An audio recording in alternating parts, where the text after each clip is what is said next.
Hi everyone, நீங்கள் இப்போ இந்த ஸ்க்ரீனில் பார்க்குற ஆப் நேம் தான் பைமோட். இதில் நீங்கள் எந்த ஒரு ப்ராடக்ட் பர்ச்சேஸ் பண்ணாலும் வெளியே வாங்குகிற ப்ராடக்டை விட நம்ம பைமோட் ஆப்பில் பர்ச்சேஸ் பண்ணிங்கன்னா அமௌண்ட் வைஸ் கம்மியாக இருக்கும். அது மட்டும் இல்லாமல் மந்த் எண்டில் டிஸ்கவுண்ட்டும் இருக்கும். சிறப்போடு பூசனை செல்லாது வானம் வரற்கு மேல் வானோர்க்கும் ஈண்டு. சிறப்போடு பூசனை செல்லாது வானம் வரற்கு மேல் வானோர்க்கும் சிறப்பான பூசனைகள் செல்லாது வரியார்க்கும் வானோர்க்கும் வானம் வழங்கவில்லை என்றார். மழை பொய்யாமல் போகுமானால் இவ்வுலகத்தில் வானோர்க்காக நடைபெறும் திருவிழாவும் நடைபெறாது, நாள் வழிபாடுகள் நடைபெறாது.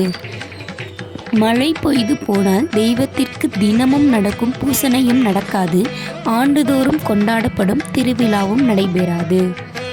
தானம் தவம் இரண்டும் தங்கா வியன் உலகம் வானம் வழங்காதெனின். தானம் தவம் இரண்டும் தங்கா வியன் உலகம் வானம் வழங்காதெனின். சொன்ன பொருட்பாட்டுக்குரிய பொருளை பார்க்கலாம். அற்புத உலகத்தில் தானம் தவம் இரண்டும் இருக்காது, வானம் வழங்கவில்லை எனில். மழை பெய்யவில்லை யானால் இந்த பெரிய உலகத்தில் பிறர் பொருட்டு செய்யும் தானமும் தம் பொருட்டு செய்யும் தவமும் இல்லையாகும். மழை பெய்து போனால் விரிந்த இவ்வுலகத்தில் பிறர்க்கு தரும் தானம் இராது, தன்னை உயர்த்தும் தவமும் இராது. இப்போருலகில் மழை பெய்து விடுமானால் அது பிறர் பொருட்டு செய்யும் தானத்திற்கும் தன் பொருட்டு மேற்கொள்ளும் நோன்புக்கும் தடங்கலாகும். நீர் என்று அமையாது உலகெனின் யார் யார்க்கும் மான் என்று அமையாது ஒழுக்கு. நீர் என்று அமையாது உலகினின் யார் யார்க்கும் வான் என்று அமையாது ஒழுக்கு. ஸோ இந்த குறளுக்குரிய பொருளை பார்க்கலாம் வாங்க. நீர் இல்லை என்றால் உலகம் இல்லையாகும், வான் இல்லை என்றால் ஒழுக்கம் இல்லை. எப்படிப்பட்டவர்களுக்கும் நீர் இல்லாமல் உலக வாழ்க்கை நடைபெறாது என்றால் மழை இல்லையானால் ஒழுக்கமும் நிலை பெறாமல் போகும்.